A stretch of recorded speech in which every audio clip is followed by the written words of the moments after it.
Assalamualaikum warahmatullahi wabarakatuh. Perkenalkan, nama saya Oktavia Permatasari, mahasiswa Magister Ilmu Komunikasi Universitas Paramadina. Pada kesempatan kali ini, saya akan melengkapi tugas ujian tengah semester mata kuliah teori dan praktik komunikasi dengan dosen pengampu Bapak Wahyutama PhD. Pada tugas UTS teori dan praktik komunikasi ini, saya mengangkat peristiwa yang saat ini tengah viral dan menjadi perhatian publik, yaitu kasus Agus Salim yang menjadi korban penyiraman air keras oleh rekan kerjanya, hingga Agus diminta kembalikan uang donasi yang terkumpul sebesar 1,5 miliar rupiah. Kasus penyiraman air keras ini begitu viral hingga diberitakan di berbagai media dan sangat menyita perhatian publik dalam lingkup luas. Yang pertama, saya akan menguraikan mengenai kronologi masalah yang menimpa Agus ini. Dilansir dari berita yang dimuat oleh tempo.co.id dan video yang dimuat oleh TV One News, di mana Agus disiram air keras pada hari Minggu malam, tanggal 1 September 2024, di dekat warung kelontong di Jalan Nusa Indah, Duri Kosambi, Cengkareng, Jakarta Barat. Pada malam kejadian, Agus tengah mengendarai sepeda motor berboncengan bersama istrinya menuju rumah usai pulang kerja. Lalu, tersangka JJS alias Aji dari rekaman CCTV terlihat tengah membuntuti Agus dengan sepeda motornya, lalu menyiram air keras ke wajah Agus. Setelah menyiram Agus dengan air keras, pelaku berputar balik dengan sepeda motornya. Sedangkan Agus langsung ditolong oleh sejumlah warga dengan menyiramkan air biasa untuk meredakan rasa sakit di sekujur tubuhnya. Dari keterangan Wakapolres Jakarta Barat, Ajun Komisaris Besar Tengku Arsya Kadafi mengatakan Agus dirawat di Rumah Sakit Cipto Mangunkusumo usai kejadian dan mengalami luka hampir sekujur tubuhnya.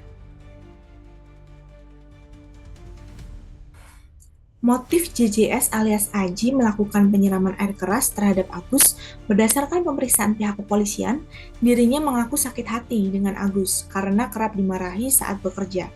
Aji merasa kesal karena ditegur oleh Agus saat salah menyajikan makanan untuk pelanggan. Karena ucapan Agus tersebut, Aji menyiapkan rencana penyiraman air keras ini.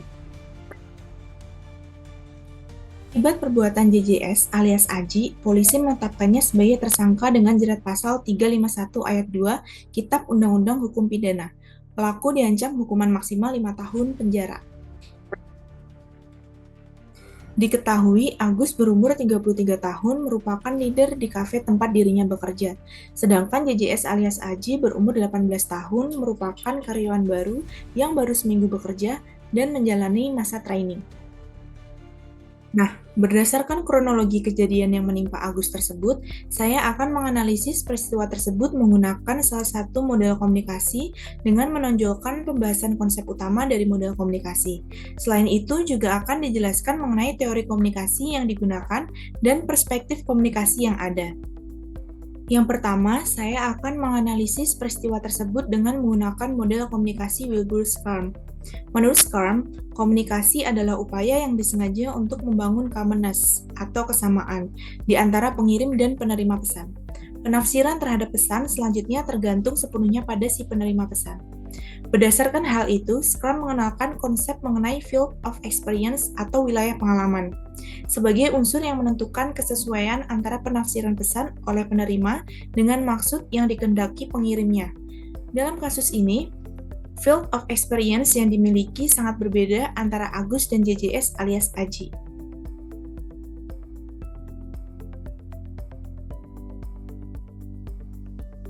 Mari kita uraikan berdasarkan elemen model komunikasi Wilbur-Schramm.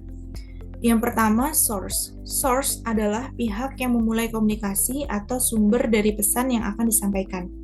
Dalam hal ini, Agus bertindak sebagai sumber komunikasi.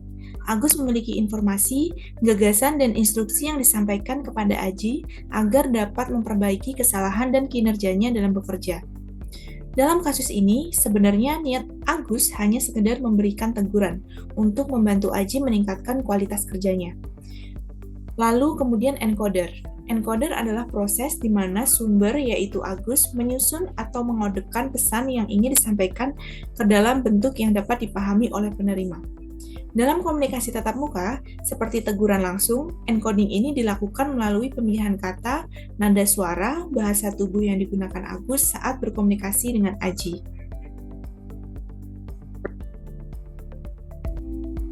Ketiga yaitu sinyal. Sinyal adalah bentuk fisik atau media dari pesan yang sudah di-encode yang dikirimkan dari pengirim ke penerima.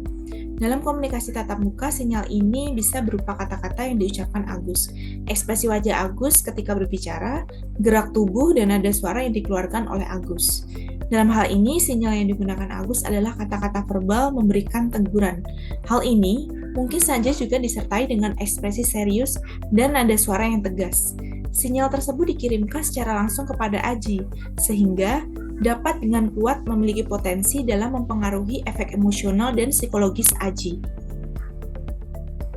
Kemudian decoder. Decoder adalah proses di mana penerima pesan, dalam hal ini adalah JJS alias Aji, menafsirkan atau mengode balik sinyal yang diterimanya ke dalam bentuk pemahaman yang berarti. Disinilah pesan dari Agus diinterpretasikan oleh Aji.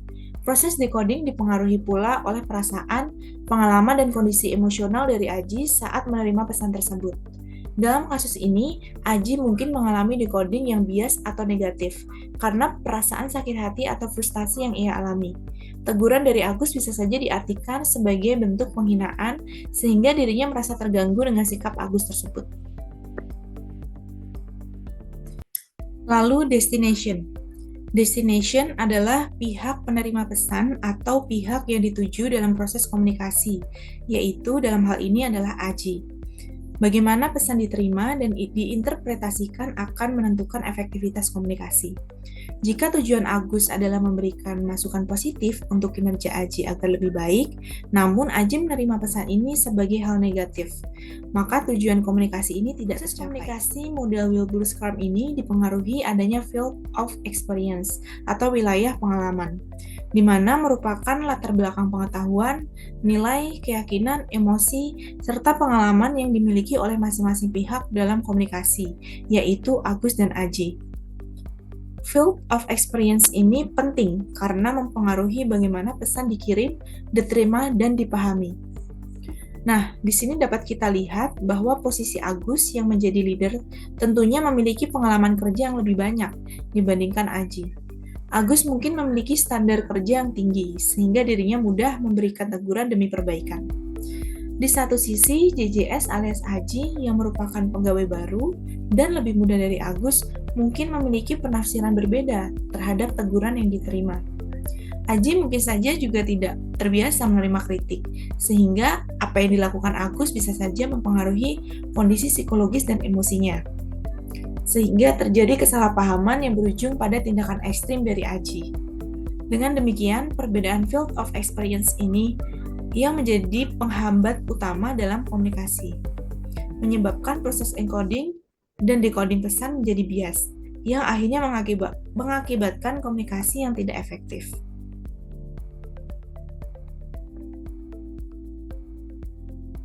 Setelah menganalisis model komunikasi Wilbur-Schramm dari kasus Agus tersebut, selanjutnya akan dianalisis berdasarkan teori cognitive dissonance. Cognitive dissonance teori yang dikemukakan oleh Leon Festinger menyatakan bahwa individu mengalami ketidaknyamanan atau disonansi ketika ada konflik antara sikap atau keyakinan dan perilaku mereka. Dalam kasus ini, JJS mengalami disonansi kognitif antara pandangan dirinya sebagai pekerja dan reaksi emosionalnya terhadap koreksi yang diterima dari Agus. Ketika JJS atau Aji merasa bahwa dirinya melakukan tugas dengan baik, tetapi Agus seringkali mengoreksi atau menegurnya. Nah, hal ini menciptakan perbedaan antara keyakinan diri sebagai pekerja yang mampu dan realitas yang diterima dalam bentuk koreksi atau teguran.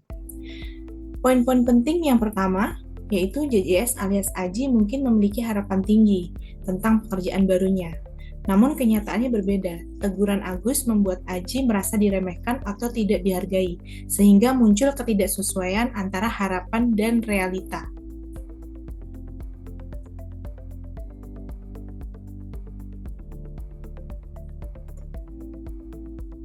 Kemudian ditinjau dari emosi dan rasionalitas, rasa sakit hati yang dirasakan Aji mengalahkan pertimbangan rasional sehingga dirinya memilih tindakan ekstrim untuk melampiaskan emosinya tanpa mempertimbangkan konsekuensi yang akan ditimbulkan. Tentunya cara ini sangat berlebihan dan tidak sesuai secara moral. Nah, dari kasus tersebut tentunya memberikan pembelajaran penting bagi kita dalam mengelola komunikasi efektif antara atasan dan bawahan dalam lingkup kerja. Atasan perlu memberikan feedback dan masukan secara konstruktif, serta bawahan seharusnya terbuka terhadap kritik untuk meningkatkan kinerjanya. Selain itu, pengelolaan emosi masing-masing individu perlu ditingkatkan, terutama dalam kondisi yang penuh tekanan. Perspektif komunikasi interpretatif di mana setiap individu memiliki cara pandang dan interpretasi yang berbeda terhadap suatu peristiwa. Di mana JJS alias Aji ini mungkin menginterpretasikan teguran dari atasannya sebagai bentuk penghinaan, sehingga dirinya merasa tidak dihargai. Akan tetapi, di lain sisi, Agus juga merasa terkejut dan trauma atas tindakan keji dari Aji. Agus mungkin menginterpretasikan bahwa tindakan Aji ini sebagai upaya balas dendam. Jika dilihat dari segi penggunaan bahasa dan komunikasi nonverbal yang dilakukan, Aji merasa bahasa yang digunakan Agus mungkin kasar, dengan bahasa tubuh yang tidak tepat. Perspektif interpretif membantu kita memahami bahwa perbedaan interpretasi dan makna personal terhadap komunikasi bisa menjadi pemicu konflik seperti yang terjadi pada kasus ini.